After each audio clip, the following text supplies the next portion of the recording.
नमस्कार. प्राध्यापक बीज मांगले, जागा टाइम्स मध्ये आपल्या सर्वांचं स्वागत आहे. मित्रांनो, शक्तीपीठ महामार्गाविषयी बरीच चर्चा आहे. आपण करायचं नाही असं ठरवलं होतं, पण आज हा एक महत्वाचा विषय त्याच्यावरचा काढला. शिंदे फडणवीस साहेबांचा शक्तीपीठ महामार्ग हा लाडका आहे, हा विषय.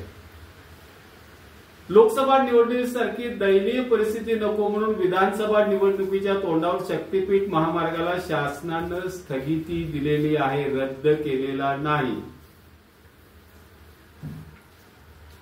एक लक्षात घ्या, राज्याच्या डोक्यावर लाखो कोट्यावधीचं कर्ज आहे, वाढता वित्तीय आणि भांडवली तोटा आहे, बिघडलेली आर्थिक शिस्त आहे आणि त्यात अशाही परिस्थितीमध्ये आणलेली लाडकी बहीण योजनेवरती कोट्यावधी रुपयांचा खर्च आहे. अनंत अडचणीच्या पार्श्वभूमीवर देखील शक्तीपीठ महामार्गाला मात्र कायमची स्थगिती द्यायला शासन तयार नाही.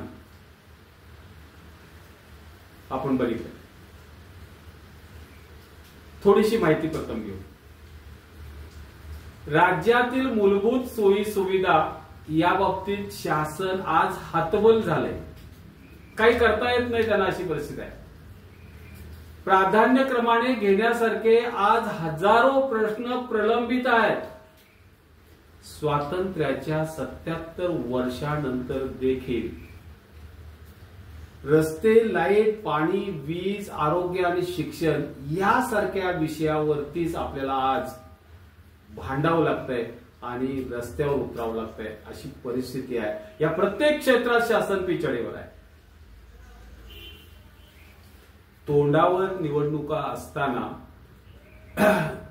असताना देखील राज्यातील जवळपास सगळे रस्ते आपल्याला बघायला मिळतील की खड्डेमय झालेले आहेत. शासन काय करायच्या मनस्थितीत राहिलेलं नाही, त्यांचं लक्षच नाही तिकडं. आज बहुतांशी म्हणजे राज्यातील सगळ्या नद्या प्रदूषित झाल्या, काही शासन करायला तयार नाही. शेतकरी दिवसा वीज पाहिजे असं मागून मागून थकलाय. शिक्षणातून राज्य शासन आपलं अंग काढून घेतंय की काय, अशी परिस्थिती शिक्षण क्षेत्राविषयी आले.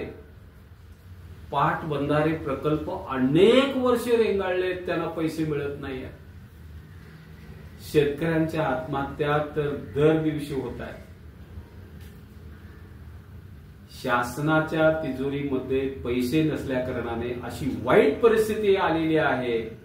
आणि असं असताना देखील शक्तीपीठ महामार्गाचा अट्टहास शासन म्हणजे फडणवीस साहेब आणि शिंदे साहेब सोडायला तयार नाहीत. हा महामार्ग मात्र कायमचा रद्द करायचा, यासाठी शिंदे फडणवीस साहेबांचे शासन अजिबात तयार नाही का, याविषयी आपण चर्चा करावी. काय परिस्थिती आहे, का कशासाठी, काय गोम आहे, का शिंदे साहेब आणि फडणवीस साहेब या दोघांनी ह्या प्रकल्प का शिल्लक ठेवतायत, का फक्त स्थगिती देतायत, कायमचा का रद्द करत नाही आहेत. खरं तर हा पहिला प्रश्न आहे. हा मार्ग मागितला होता कुणी आंदोलनं केली होती, कुणी विधानसभेत प्रश्न उपस्थित केलेले होते, कोण रस्त्यावर आलं होतं, कोणीही नाही. या दोघांच्याच डोक्यातील हा प्रश्न आहे असं म्हणायला हरकत नाही. त्यामुळे हा लाडका प्रकल्प आहे. खरं तर याचं उत्तर जे आहे, का लाडका, त्या रस्त्याच्या अर्थकारणात आहे. बहुतांशी माध्यमांनी या प्रकल्पाचे खऱ्या अर्थाने लाभार्थी दोघेच, फडणवीस साहेब, शिंदे साहेब, असाच अर्थ काढलाय. शक्तीपीठ महामार्गाचे प्रथम आपण थोडी माहिती घेऊ. हा नागपूर गोवा शक्तीपीठ महामार्ग 802 किलोमीटर लांबीचा 12 जिल्ह्यातून जाणारा 28,000 हेक्टर जमीन गिळंकृत करणारा आहे. प्रस्तावित खर्च 86,000 कोटी रुपयाचा आहे. बहुतांशी खर्च काढणार आहे. या रस्त्याला शक्तीपीठ नाव दिले. का दिले माहित आहे? तुमच्या आणि आमच्या भावनेचा खेळ करण्याचा उद्देश आहे.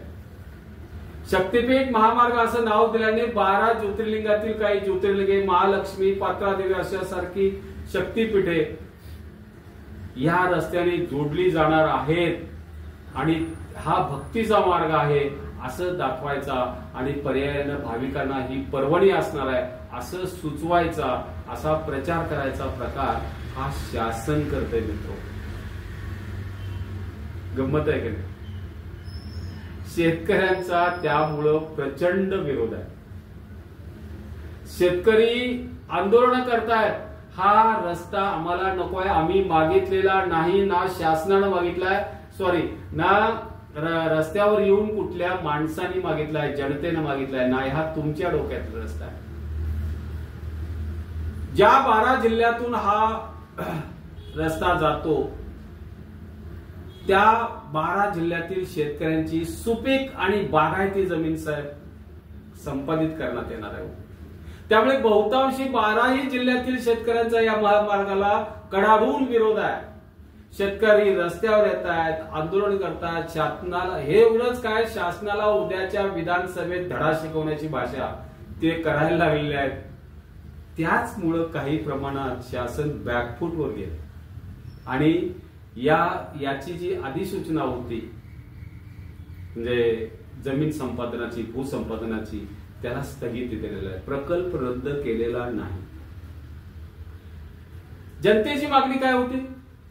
एवढा जर महत्वाचा असा प्रकल्प असेल तर समाजातील मोठ्या समाजाने, मोठ्या वर्गाने किंवा समाजातल्या एका मोठ्या घटकाने यासाठी आंदोलन केली पाहिजे होती. हा कसा गरजेचा आहे हे सगळ्यांनी सांगितलं पाहिजे होतं. अधिवेशनात हा प्रश्न उपस्थित झाले पाहिजे होते. हा रस्ता अत्यावश्यक आहे म्हणून कोण रस्त्यावर उतरलेलं नाही की विधानसभेत चर्चा झाली नाही. पण देवेंद्र फडणवीस साहेब, एकनाथ शिंदे साहेब सोडले असता हा रस्ता झालाच पाहिजे अशी ठाम भूमिका घेणाऱ्यांची संख्या मला वाटतंय मोजून हाताच्या बोटावर असेल किंवा तेवढी सुद्धा आहे कधी शंका आहे. इतकी गंभीर परिस्थिती असताना देखील, म्हणजे इतकी परिस्थिती वाईट असताना देखील हा शासन म्हणजे हा प्रकल्प शासन रेटून न्यायचा प्रयत्न करत होतं. इतकं अफाट प्रेम कशाबद्दल ह्या प्रकल्पाविषयी? आपण काही याचं एक संभाव्य या लाडकेपणाचं कारण शोधून काढले मित्र. बघा, काही दिवसापूर्वी देवेंद्र फडणवीस साहेबांनी समृद्धी महामार्ग केला. त्याची चटक लागली यांना. समृद्धी महामार्गाचे जनक म्हणजे देवेंद्र फडणवीस साहेब. सुमारे 60,000 कोटी रुपयांचा हा प्रकल्प 10 जिल्ह्यातून जाणारा आणि 29,000 हेक्टर जमीन गिळंकृत करणारा, घशात घालणारा, अधिग्रहित करणारा फडणवीस साहेबांनी हेकेखोरपणानं रेटून नेला आणि त्यातून टोलचे भूत, अवास्तव टोलचे भूत समाजाच्या डोक्यावर कायमचे बसलेच. पण शासनाला एक महत्वाचा फायदा झाला. या रस्त्यातून राजकीय नेते, कंत्राटदार यांची अभद्र किती युक्ती असते हे सगळ्यांच्या लक्षात आलं. न भूतो न भविष्यती असं लक्ष्मी दर्शन झालं असं म्हणतात मित्र. आणि त्यातूनच अशा पद्धतीच्या रस्त्यांच्या कामाची या शासनाला चटक लागली असं म्हणतात. शरद पवार साहेबांनी या प्रकल्पाला परवा कोल्हापुरात आलेले असताना विरोध करणार म्हणून सांगितलं. कोल्हापुरात ज्या वेळेला याची सर्व पक्ष बैठक होईल त्या बैठकीला सुद्धा मी उपस्थित राहील असं त्यांनी स्पष्ट सांगितलं. कारण कोल्हापूर जिल्ह्यातून या प्रकल्पाला सर्वाधिक विरोध झालाय. समृद्धी महामार्ग जसा रेटून नेला पण त्याचे पडसाद शासनाने भोगले. त्यामुळे आता मात्र थोडी नरमाईची भूमिका शासनाने घेतलेली दिसते. पण म्हणून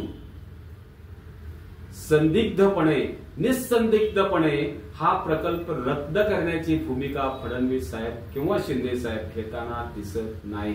त्यांनी तात्पुरती सगळ्या गोष्टीला स्थगिती दिली. ज्या वेळेला कोल्हापूर जिल्ह्यातील शेतकऱ्यांचा कडाडून विरोध झाला त्यावेळेला शिंदे साहेब काय म्हणाले माहिती आहे ना, तेवढ्या लोकांना बाजूला ठेवा, रस्ता दुसरीकडनं काढा पण रस्ता कराच. ऐकणे गंमत, पण प्रकल्प रद्द करणार नाही अशी ही भूमिका होती.